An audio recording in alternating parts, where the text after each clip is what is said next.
Cette conférence va maintenant être enregistrée.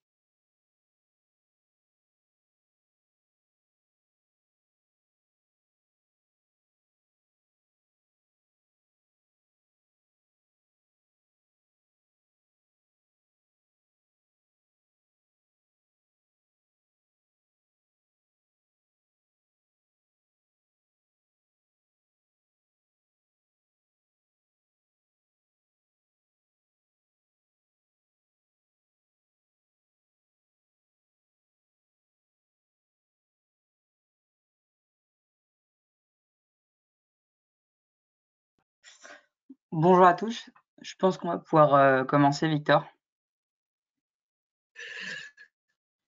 Ça marche. Bonjour à tous et merci pour votre participation à ce webinaire organisé par la société Digitemis, donc sur la thématique maîtriser la sécurité de ses fournisseurs, un enjeu majeur des entreprises. Donc ce webinaire sera co-présenté par Anne-Laure Goulard, donc account manager chez Digitemis, et moi-même Victor Mallet, donc consultant cybersécurité senior. Donc Anne-Laure, si tu veux présenter la société Digitemis. Pas de souci. Donc, pour ceux qui ne nous connaissent pas encore, Digitemis, ce sont 50 personnes qui sont réunies entre Nantes et Paris pour vous proposer une solution 360 en matière de cybersécurité et de protection des données personnelles. Pourquoi 360 ? Puisque nous avons fait le choix d'allier notre solution de pilotage de la sécurité, alias Make It Safe, à une expertise métier. Donc 3 équipes métiers, 2 en cybersécurité et une équipe juridique. Notre expertise, elle est reconnue par nos pairs puisque nous sommes qualifiés prestataires de confiance par l'ANSSI, donc habilités BASI sur les 5 portées d'audit de l'ANSSI, et que nous disposons des 3 labels CNIL en matière de gouvernance et de formation. Je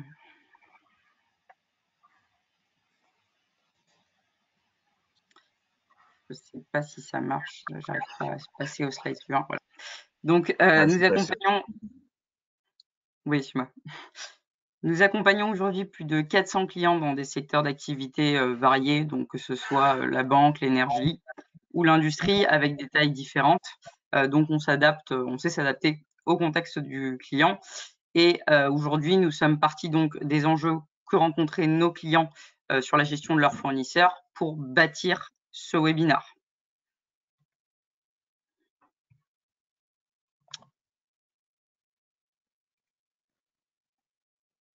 Alors, est-ce que tu peux passer au slide suivant, Victor ? Ouais. Donc, dans un premier temps, on va parler des enjeux et problématiques que rencontrent nos clients sur la partie gestion de leurs fournisseurs. Ensuite, Victor approfondira sur la stratégie à mettre en œuvre pour évaluer et piloter vos fournisseurs. Et moi, je vous présenterai donc notre solution d'évaluation et de pilotage des fournisseurs. Donc, on s'est rendu compte qu'il était plus difficile d'avoir une visibilité sur les fournisseurs que sur ses filiales, puisqu'en fait, contrairement aux filiales, on n'a pas de visibilité sur l'organisation ou sur le SI du fournisseur. Donc, il faut maîtriser cette relation, qui est une relation à risque. Et je vais laisser Victor expliquer pourquoi donc cette relation, elle est à risque. Tout à fait, Anne-Laure. Alors, juste une chose, si vous avez des questions, n'hésitez pas à les poser dans le chat. Il y a une chat voilà, qui est disponible sur l'application GoToMeeting, donc n'hésitez pas à poser vos questions en live, nous y répondrons en retour. Oui, tout à fait. Donc, par rapport à ce que disait Anne-Laure, on constate depuis maintenant pas mal d'années, il y a deux choses. C'est d'une part la multiplication des offres de solutions métiers qui se développent en mode SaaS, d'une part, et d'autre part, on a les solutions d'hébergement cloud comme Amazon, comme Microsoft Azure, qui s'imposent aujourd'hui comme des acteurs incontournables dans l'outsourcing. Donc, toutes ces solutions métiers qui permettent aux entreprises d'externaliser leurs services et de se recentrer sur le cœur de métier, accroît considérablement ce qu'on appelle la supply chain, donc la chaîne d'approvisionnement. Donc cette tendance à l'externalisation, elle a plusieurs avantages. C'est effectivement la rationalisation des coûts et c'est le fait que l'entreprise peut se reconcentrer sur son cœur de métier originel. Donc le fait de faire appel à plusieurs fournisseurs donc a des avantages, mais ça aussi présente des risques. Donc on peut catégoriser les risques à trois niveaux. Donc on a les risques qui sont liés aux ressources, donc aux ressources humaines. Donc là le risque il est où? Le risque c'est la fuite d'informations, c'est la négligence ou la malveillance de la personne. Le risque, il peut être aussi lié à l'interconnexion réseau entre le système d'information de l'entreprise et le système d'information du fournisseur. On peut être amené à mettre en œuvre, une interconnexion. Donc là, le risque, c'est l'infection virale par propagation. Hein. Si le fournisseur est attaqué par un virus, ça peut par contamination infecter le système d'information de l'entreprise.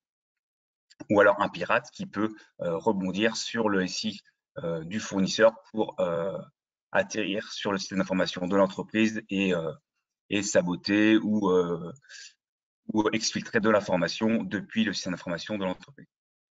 Et la troisième catégorie, c'est le logiciel, le développement logiciel, parce que voilà, développement en mode SaaS qui développement logiciel, donc potentiellement du code mal sécurisé ou du code mal développé qui ne respecte pas les bonnes pratiques de développement. Donc là, il va y avoir des vulnérabilités qui vont pouvoir être exploitées par les attaquants. Ou alors, par rapport au logiciel, on a un autre risque, c'est le risque qui est lié au backdoor, donc aux portes dérobées qui peuvent être introduites volontairement par des attaquants. Donc on va revenir sur ce type de risque par la suite. Toujours est-il que voilà, l'enjeu pour une entreprise vis-à-vis de l'ensemble de ses fournisseurs, c'est vraiment de maîtriser donc la sécurité de cette supply chain. Donc d'une part, la sécurité des chaînes de liaison, donc qui lie le fournisseur à l'entreprise, mais aussi comment le fournisseur gère sa sécurité en interne. Ça, c'est important. L'organisation de la sécurité, c'est quelque chose, c'est un point important de la sécurité. Donc voilà, tout l'enjeu d'une entreprise qui fait appel à des fournisseurs tiers, c'est vraiment d'assurer et de maîtriser cette sécurité de ses fournisseurs sur ces deux sujets-là. Donc, je parlais du logiciel, enfin du risque lié au logiciel. On peut revenir sur un cas qui a fait l'actualité en ce début d'année, le cas SolarWinds.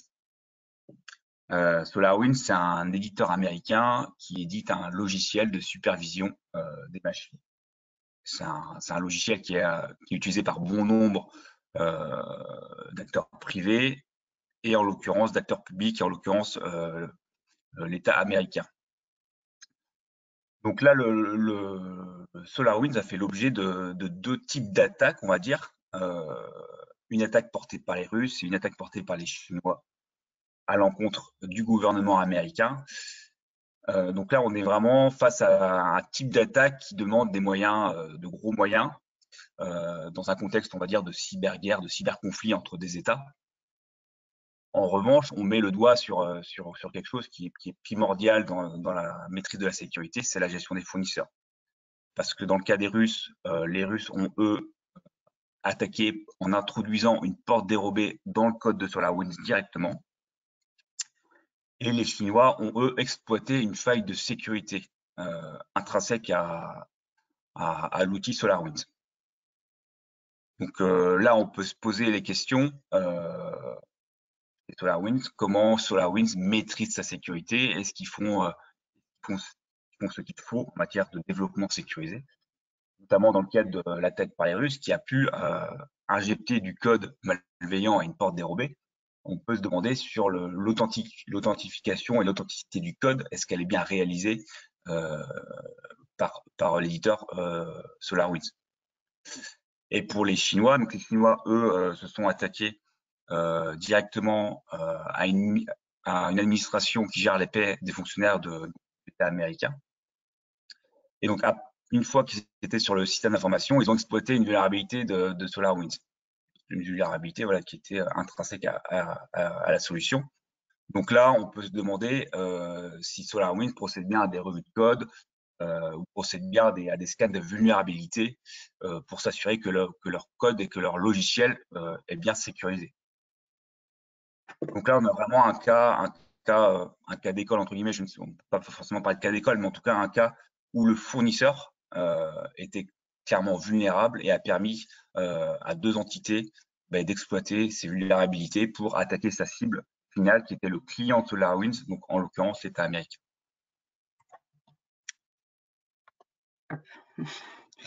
Donc, merci Victor. Donc, on voit bien à travers la faille de SolarWinds que la menace par les tiers reste en 2021 l'une des menaces majeures auxquelles les entreprises doivent faire face. Donc, que ce soit des attaques directes ou indirectes en utilisant donc les services du fournisseur. C'est Guillaume Poupard, le directeur général de l'ANSSI, qui a notamment estimé qu'à force de sécuriser les grands groupes, les attaquants passaient de plus en plus par les fournisseurs ou les sous-traitants qui ont accès privilégié à leur système d'information. Donc, on constate qu'il y a une vraie difficulté de la part des entreprises à gérer leurs fournisseurs.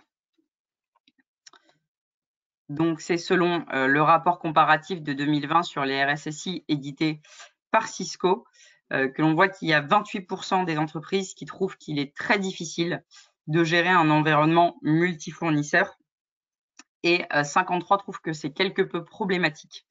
Donc, on a une tendance qui est de plus en plus tournée vers la rationalisation du nombre de fournisseurs, la simplification du nombre de fournisseurs, puisqu'on voit qu'en fait, on a 86% des entreprises qui ne vont sélectionner qu'entre 1 et 20 fournisseurs de solutions de sécurité.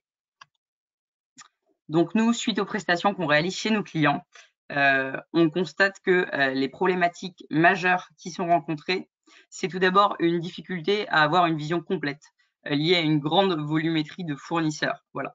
Dans des organisations qui sont de plus en plus décentralisées, avec une externalisation qui est de plus en plus nombreuse, il y a une vraie difficulté à avoir une vision complète de son portefeuille fournisseur et de leur sécurité, puisqu'en fait, la multitude d'acteurs fait qu'on a des niveaux de maturité qui sont différents.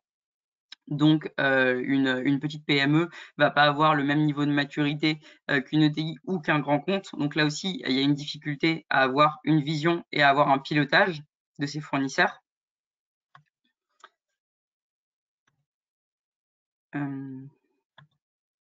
Voilà. On voit également qu'il y a une difficulté pour sécuriser tout le cycle de vie de prestations qui sont hétérogènes, puisque dans la plupart des cas, nous, nos clients vont évaluer le fournisseur au moment de la contractualisation, mais il n'y a pas de prise en compte qui est faite par la suite. On va également voir que c'est souvent les nouveaux fournisseurs qui sont évalués, mais qu'il n'y a pas de suivi sur les fournisseurs historiques et qu'il y a également une absence d'évaluation au moment du renouvellement du contrat. Donc, ce problème de suivi dans le cycle de vie de la prestation, il est constant chez nos clients. On voit également qu'il y a un manque de temps et de ressources dû à la pénurie de compétences qui est globale. Et chez nos clients, on voit que beaucoup utilisent en fait des questionnaires qui sont manuels, la plupart du temps du Excel, ce qui fait que l'évaluation et le pilotage manquent de dynamisme et que ça fait perdre beaucoup de temps aux entreprises. Voilà. Sur ça, ce sont les problématiques qu'on rencontre chez nos clients. Si vous avez des questions ou des retours d'expérience à nous faire part, n'hésitez pas dans le chat. Donc, la question qu'on va se poser, c'est comment bâtir une stratégie efficace à partir de ces constats. Donc, pour les clients qui ne sont pas encore matures sur le sujet, qui n'ont pas du tout mis en place de process, par quoi on commence? Du coup, Victor, je te laisse. Oui, alors la première chose, en fait, le premier principe qui s'applique dans une gestion efficace de la sécurité des fournisseurs, c'est ce qu'on appelle le leadership. Donc le mot leadership, il n'est pas choisi au hasard. C'est le chapitre 5 de la norme ISO 27001, qui est la norme de référence en matière de sécurité des systèmes d'information et qui régit la mise en œuvre d'un système de management de la sécurité de l'information. Et dans un système de management, il y a tout un pan sur la gestion des fournisseurs. Donc voilà, le leadership, c'est vraiment un pilier dans la sécurité, dans la sécurisation d'un système d'information. Et ça veut dire quoi le leadership? Ça veut dire une prise de conscience au plus haut niveau de l'entreprise, donc au niveau de la direction. Donc une prise de conscience de la sécurité, ça engage quoi? Derrière, ça engage des moyens humains et financiers. Donc ça, c'est très important d'avoir une prise de conscience à ce niveau-là, parce que c'est la direction qui va donner les moyens au RSSI, à la DSI, de faire appliquer, de mettre en œuvre de la sécurité au sein du système d'information. Le RSSI tout seul, dans son coin, il va pas pouvoir tout faire à la fois, sécuriser les applications, sécuriser les chaînes de liaison avec ses fournisseurs, etc. Donc, il y a vraiment besoin d'avoir des moyens humains et financiers pour outiller, pour contrôler les fournisseurs, pour auditer et pour adresser, si besoin, les mesures de sécurité. D'accord. Donc, quand on a mis en place, dans un premier temps, donc cette organisation, cette gouvernance, ensuite, on va se poser donc la question, quels sont les processus, en fait, à définir? C'est ça. Les processus et ce qu'on peut aussi appeler la loi, entre guillemets. C'est-à-dire, une fois qu'on a les moyens, une fois qu'on a effectivement la bénédiction, entre guillemets, de la direction, il faut établir les règles. Il faut établir les règles de sécurité exigées vis-à-vis de ses fournisseurs. Donc ça passe par quoi? Ça passe par la définition d'une politique donc, qui va définir les exigences de sécurité vis-à-vis des fournisseurs. Ça, c'est très important d'avoir un document qui étaye, qui stipule les règles attendues vis-à-vis de ses fournisseurs. Et ces règles, ça reprend les thématiques classiques de sécurité. Qu'est-ce qu'on attend en matière de gestion des accès, de sécurité des accès, en matière de développement sécurisé? Est-ce que si on fait appel à un éditeur SaaS, voilà, est-ce que l'éditeur SaaS respecte bien les règles de développement sécurisé à l'état de l'art? Est-ce qu'en sécurité de sauvegarde, voilà, tous ces sujets-là, voilà, faut les définir, faut les écrire, et ensuite faut les adresser à ses fournisseurs ou à ses potentiels fournisseurs. Et donc ça passe par notamment un plan d'assurance sécurité qui va reprendre les exigences de sécurité et qui va être adressé sous forme d'attente et de questionnaire auprès du fournisseur ou des potentiels fournisseurs. Et le fournisseur répondra s'il est effectivement conforme, non conforme, partiellement conforme. Ça, on va y revenir par la suite, tout ça rentre dans le cadre des process ensuite. Donc ça, mais par contre, c'est la base documentaire, c'est la politique d'une part et le plan d'assurance sécurité d'autre part.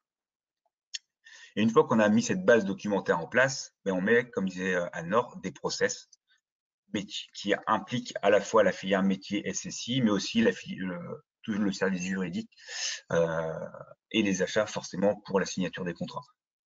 Donc les processus métiers, ils sont qui impliquent le métier et la SSI. C'est à la fois en amont de la contractualisation, donc durant la phase d'appel d'offres.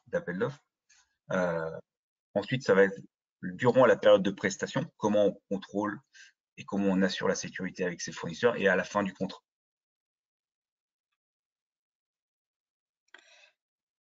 Très bien, donc on a vu comment on mettait en place les politiques, mais concrètement, comment ça se met en œuvre ces différents process? Comment on suit tout le cycle de vie de la prestation, Victor?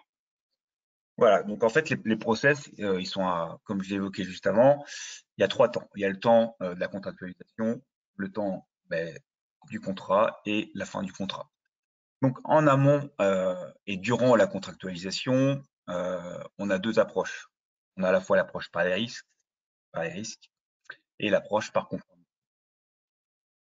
Donc l'approche par les risques, c'est à la fois la filière SSI avec le métier forcément, parce que c'est le métier, quand le métier décide d'externaliser un service, il a une solution métier qui est vendue par un éditeur qui correspond complètement à son besoin. On va faire une étude de risque. C'est-à-dire que si on externalise ce service, quel est le risque pour l'entreprise? S'il y a un détournement du service, s'il y a une perte d'indisponibilité du service, quel est le risque?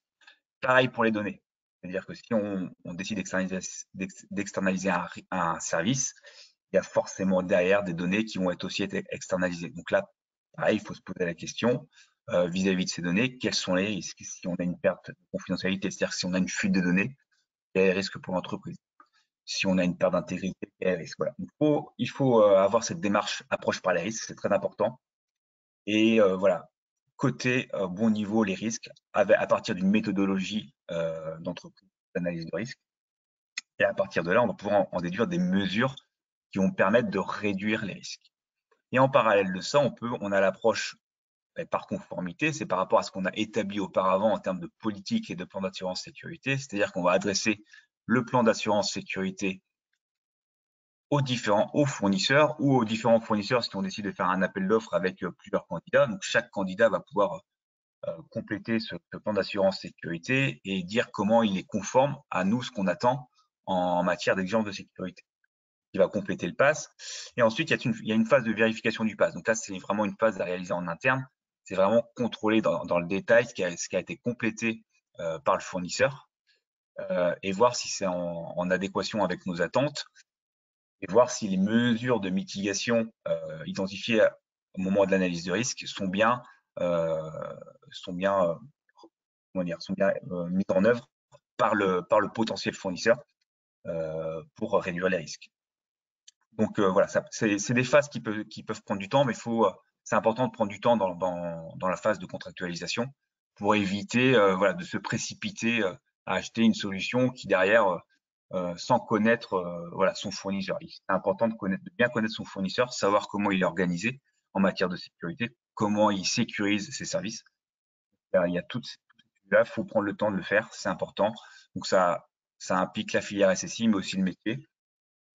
Et une fois que tout ça, donc on a fait notre étude en connaissance pour bien connaître la sécurité de son potentiel fournisseur, il y a la filière achat et juridique qui rentre en jeu avec l'annexion du plan d'assurance sécurité. C'est important que ce pass soit annexé au contrat et qu'il soit opposable, parce que derrière, quand on va faire les contrôles auprès de ses fournisseurs, ça va être la base du contrôle. Enfin, ça va être une des bases du contrôle. Et l'annexion aussi des différentes clauses d'audit pour justement qu'on puisse auditer le fournisseur, clause de confidentialité vis-à-vis des données traitées et des services réalisés par la prestation. Donc ensuite, il y a la signature, puis vient le début de la prestation. Donc ça, c'est une phase importante hein, de vraiment ne pas se précipiter durant la phase de contrat pour signer voilà, un contrat et prendre le temps de mesurer les risques et de s'assurer que la sécurité est bien prise en compte.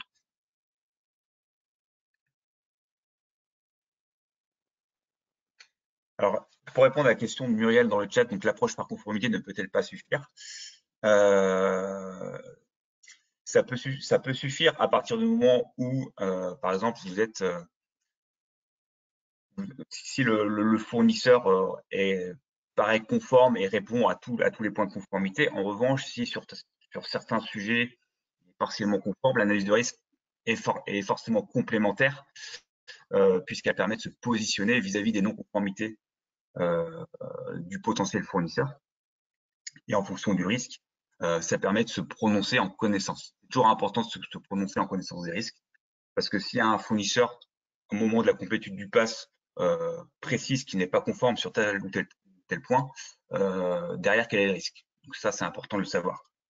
Donc l'approche par conformité peut être suffisante si on est face à un acteur dont la sécurité est éprouvée et donc qui maîtrise totalement la sécurité. En revanche, si on est sur un acteur où la sécurité voilà, laisse à désirer, on l'a vu tout à l'heure avec SolarWinds en l'occurrence, c'est important de connaître les risques qu'on a à externaliser un tel ou tel service.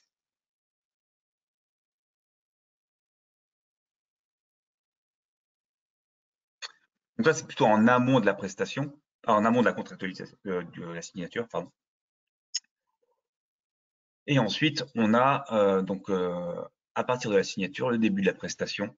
Et donc, on a la phase de contrat qui commence. Donc là, ce qui est important dans le pilotage de la sécurité durant la prestation, c'est d'avoir une cartographie du fournisseur. Voilà, très souvent, c'est un point faible des organisations, c'est qu'elles ne connaissent pas les hostilités des fournisseurs, de leurs fournisseurs. C'est important d'avoir une cartographie et aussi de les classifier par criticité. Donc, la méthode EBIO-CRM de l'ANSSI permet d'évaluer le niveau de menace des fournisseurs à partir de 2 critères d'exposition. Critères de dépendance, c'est-à-dire est-ce que la relation avec le fournisseur est-elle vitale pour mon activité?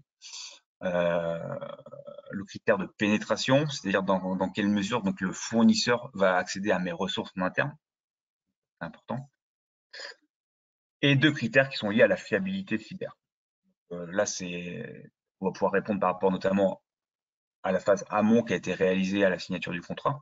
Donc, la maturité, c'est-à-dire quelles sont les capacités du fournisseur en matière de sécurité, est-ce qu'il est mature ou pas, et le niveau de confiance, enfin la confiance qu'on peut avoir vis-à-vis de ce fournisseur, c'est-à-dire est-ce que les intentions ou les intérêts de la part du fournisseur peuvent être contraires à l'organisation. Donc, plus la dépendance et la pénétration ont un niveau élevé et la maturité cyber et confiance à un niveau faible, plus le niveau de menace sera élevé. Voilà, c'est le petit calcul qui est réalisé. Donc, c'est important d'avoir une classification par niveau de menace de ces fournisseurs. Pourquoi c'est important? Parce que voilà, comme on l'a vu, il y a une externalisation massive entre guillemets des services dans le cloud. Donc, on multiplie les acteurs. Donc, ce qui va être plus compliqué par la suite, c'est de contrôler tout le monde. Donc, le fait d'avoir une classification par niveau de criticité, ça permet un contrôle des fournisseurs, de planifier un contrôle des fournisseurs. Donc, c'est la petite partie juste en dessous. Donc, le contrôle des fournisseurs, donc ça doit s'appuyer sur une boucle d'amélioration continue. Donc, plan, do, check, act. Donc, le plan, on planifie les évaluations pour les fournisseurs donc les moins critiques et les audits complets pour les fournisseurs les plus critiques. Donc là, c'est pareil, ça reste en fonction de chaque organisation et des moyens qu'elle a. Elle va mettre en place, elle va planifier un plan de contrôle. Donc, ça peut être une simple évaluation des fournisseurs les plus critiques et voilà, les fournisseurs les moins critiques, ben, on décide d'accepter le risque de ne pas les contrôler. Ça, ça reste à la discrétion de l'entreprise, de l'organisation. Il faut une phase de planification, c'est important. Planification des contrôles, que ce soit une fois par an, une fois tous les 2 ans, tous les 3 ans. Voilà, donc ça doit être annuel et ça doit au moins se focaliser sur les fournisseurs les plus critiques de l'entreprise. La partie plan. Après, la partie do, ben, on va procéder à la réalisation des évaluations et des audits, soit par un tiers, soit par nous-mêmes en tant qu'organisation, si on a les moyens et les ressources nécessaires pour aller auditer et contrôler ces fournisseurs. Donc, une fois qu'on a fait cette phase de réalisation, on a la phase check. Donc, c'est la vérification des résultats. Est-ce que le fournisseur est bien conforme aux exigences, aux attendus, aux exigences du contrat en matière de sécurité? Et une fois qu'on a fait cette vérification, ben, on a identifié les non-conformités potentielles vis-à-vis du contrat. Et dans ce cas-là, on est dans la phase acte. Donc, on adresse les non-conformités aux fournisseurs pour avoir une démarche d'amélioration continue et une relation de confiance avec son fournisseur. C'est important de lui demander de se mettre en conformité par rapport au contrat qu'il a signé et par rapport aux vulnérabilités qu'on aurait pu identifier durant les audits. Et donc, toute cette phase de contrôle des fournisseurs doit s'intégrer dans une vision globale, une vision risque globale de l'entreprise. Pas sur le système d'information interne, mais voilà, le système d'information externe prend aussi une part importante. Il faut avoir une vision globale risque. Et voilà. Et l'élaboration d'indicateurs, forcément, parce que pour du pilotage, il faut des indicateurs. Donc, c'est important de savoir par exemple, quels fournisseurs ont été audités en telle année, en 2020, en 2021, quels fournisseurs ont été audités, quelles sont les non-conformités, le nombre de non-conformités remonté suite à ces contrôles. C'est important d'élaborer des indicateurs pour piloter et remonter à la direction qui s'est engagée à donner les moyens d'avoir une supply chain sécurisée, lui donner des indicateurs pour avoir un état de lieu de la sécurité de ses fournisseurs.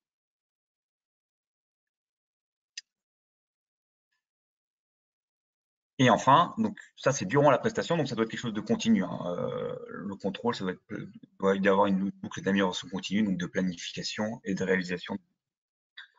Et ensuite, à la fin de la prestation, pour X raisons, on décide voilà, de réinternaliser le service ou alors de faire appel à un autre fournisseur. Donc là, ce qui est important de prendre en compte, c'est renforcer la surveillance des ressources. Donc, comme on l'a dit au début, pour prévenir la fuite d'informations et de malveillance, entre autres. Durant la phase de réversibilité, qui est la phase de reprise des données et des services, faut bien s'assurer que la sécurité est bien prise en compte dans le décommissionnement du service fourni. Et enfin, donc, le fournisseur, il se doit de garantir une réelle assistance lors de la période de migration pour faciliter donc, le transfert sécurisé donc, à un autre fournisseur ou en interne si l'organisation de reprendre le service et les données. Donc, une phase de fin de la prestation qui est tout aussi importante que les précédentes, parce que là, on est vraiment sur une phase de migration et d'arrêt d'un service. Donc, c'est important de s'assurer que la sécurité, en l'occurrence, et surtout des données, est bien assurée durant cette phase.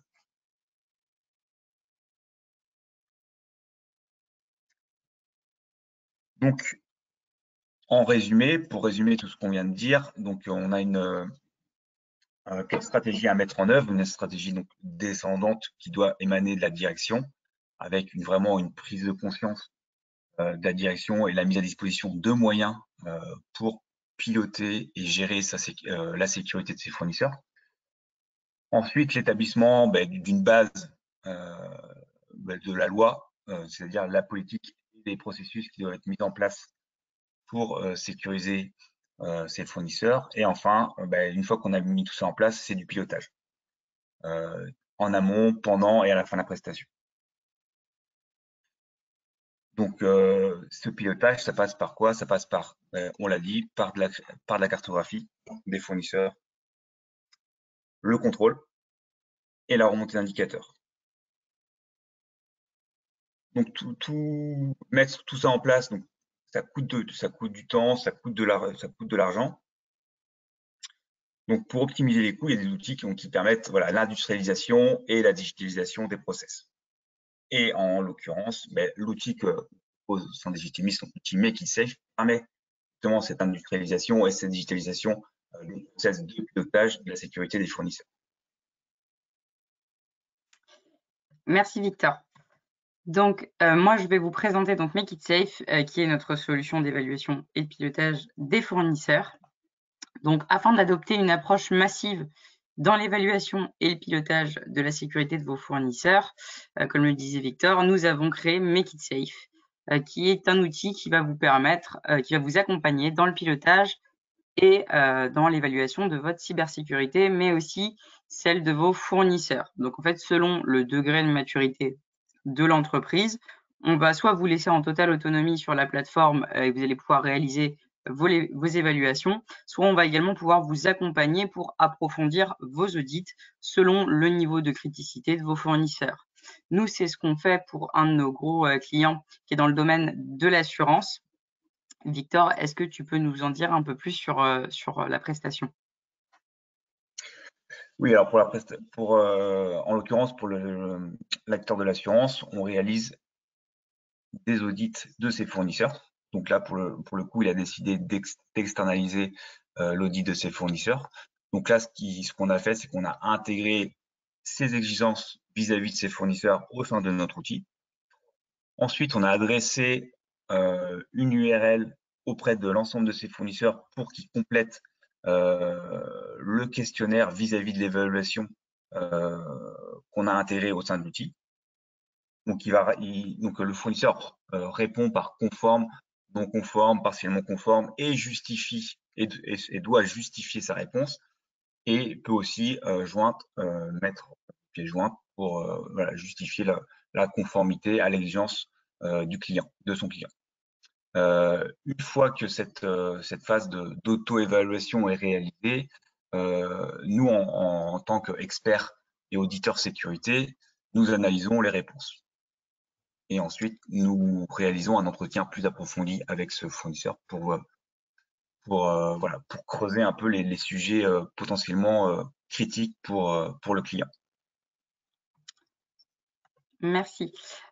Tu nous as également tout à l'heure parlé des PASS, donc des plans d'assurance sécurité à mettre en place donc en amont de la prestation. Est-ce que tu peux nous dire un mot sur comment s'intègrent les plans d'assurance sécurité dans la plateforme?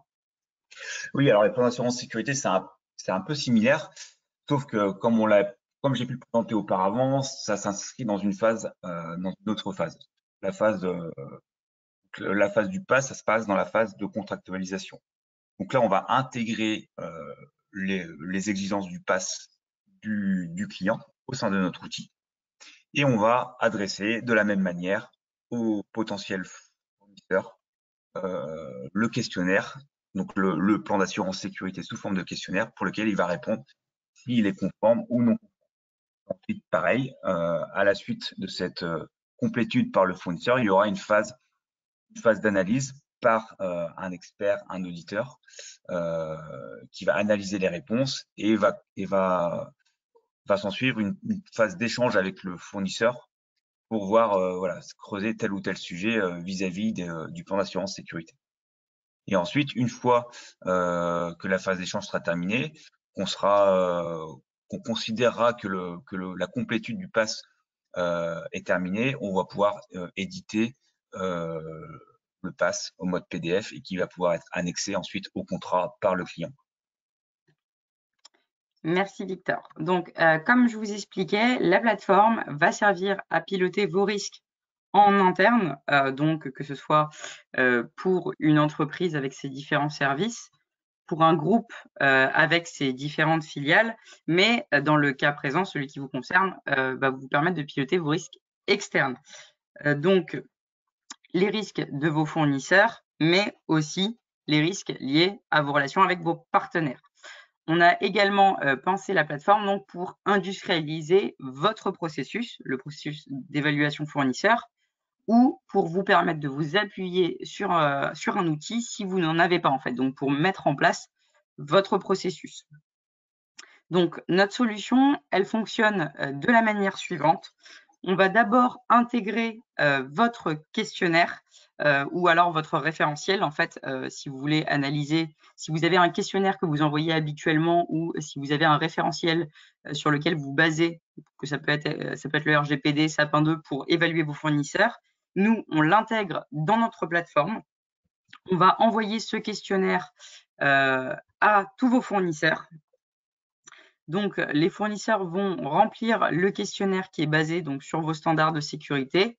Ils vont également pouvoir ajouter des preuves, puisqu'on a une bibliothèque où vous allez pouvoir archiver des documents. Alors, je suis désolée, j'ai un petit souci avec le PowerPoint.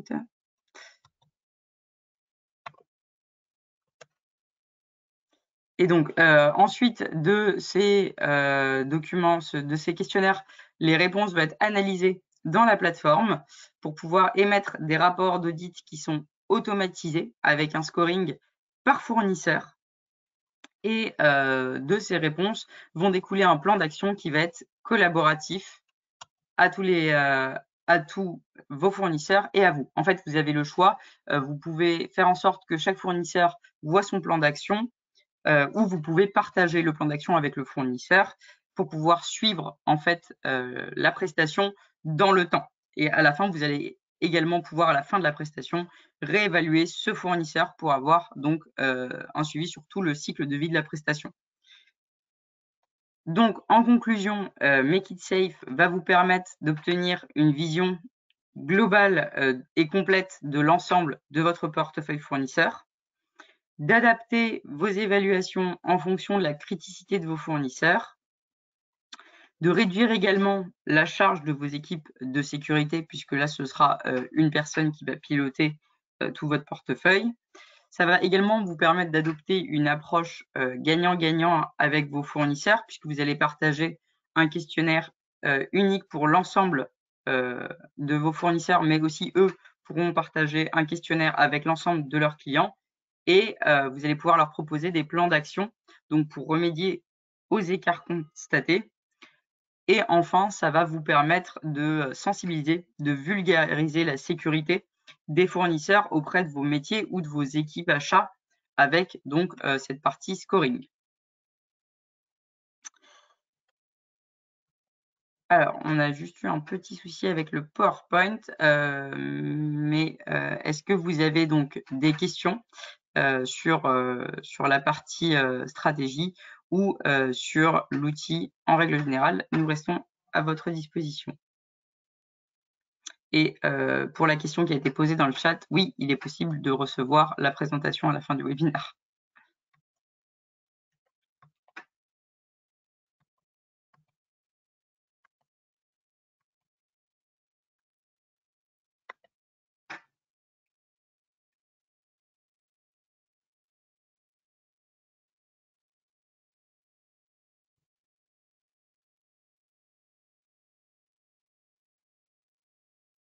Vous avez des questions sur la présentation, sur l'outil?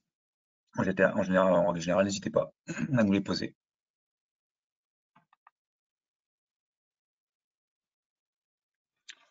Alors, pour la question de monsieur Metz, je prononce bien, au niveau tarification, ça ne se fait pas par utilisateur, ça va se faire en fonction de la volumétrie de vos fournisseurs. Donc en fait, en fonction de votre contexte, du nombre de fournisseurs que vous voulez évaluer, on va avoir des packages. Voilà. Mais si vous voulez en savoir plus, n'hésitez pas à nous contacter. On fera un point avec vous sur votre contexte et du coup, on vous expliquera sur la partie tarification ce qui correspond à votre besoin.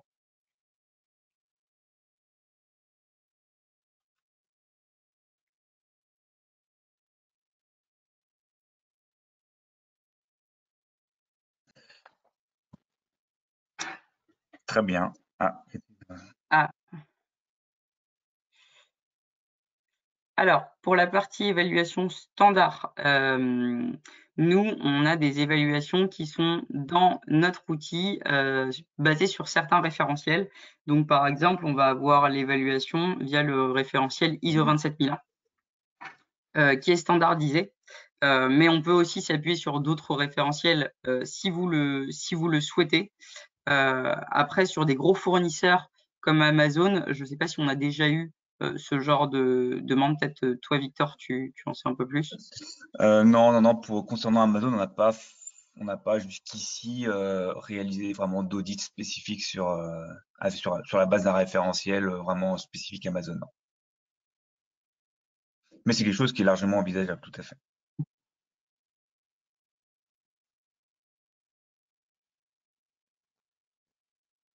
Ah d'accord. Alors oui, ça c'est possible de partager en fait les questionnaires. Oui, ça nous a déjà été demandé. Donc on est en train d'y réfléchir pour mutualiser en fait les évaluations sur des clients qui auraient les mêmes fournisseurs.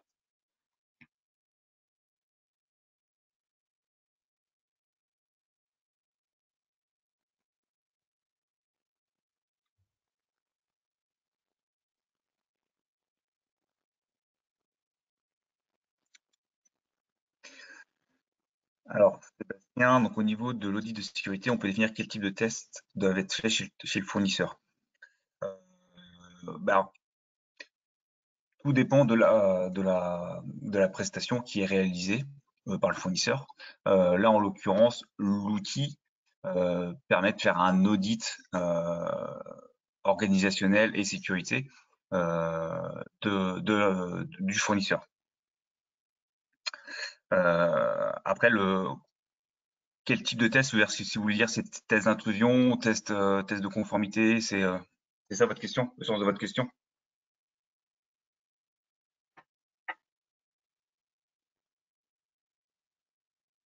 Bah, après, le test d'intrusion, il doit être défini en fonction de l'analyse de risque qui est faite en amont de la prestation. C'est-à-dire que si on décide effectivement d'exposer un service sur Internet pour des clients, là, effectivement, il faudra faire un test d'intrusion. L'outil Make It Safe, il est là pour la phase durant le contrat. On va contrôler, on va auditer le fournisseur. S'il y a nécessité de faire un test d'intrusion, ça sera à l'issue de l'audit du contrôle, on identifiera un test d'intrusion. Voilà. Après, vous allez pouvoir également rajouter des actions, c'est-à-dire que la plateforme fait ça de manière automatique, elle définit un plan d'action. Si vous décidez de rajouter un test d'intrusion, vous pouvez également rajouter dans le plan d'action des actions que vous décidez avec le fournisseur.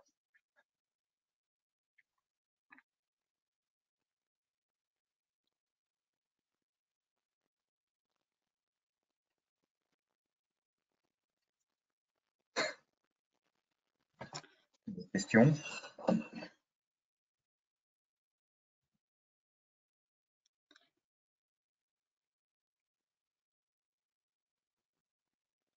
Alors, Ok, s'il n'y a bah, pas d'autres questions, oui, pardon. ouais, Je vous vas-y, alors, propose, je te laisse conclure. s'il n'y a pas d'autres questions, je vous propose qu'on s'arrête là. Sinon, vous n'hésitez pas à nous contacter donc sur le numéro ou via l'adresse contact@digitemis.com. Voilà, sur n'importe quel type de questions, on n'hésitera pas à vous répondre le plus vite possible. Je vous remercie beaucoup pour tous ceux qui ont participé à ce webinaire. On va essayer de le mettre un replay à dispo sur notre chaîne YouTube ou de toute façon sur le LinkedIn pour ceux qui n'auraient pas pu y participer. Bonne journée à vous. Bonne journée à tous. Au revoir. Au revoir.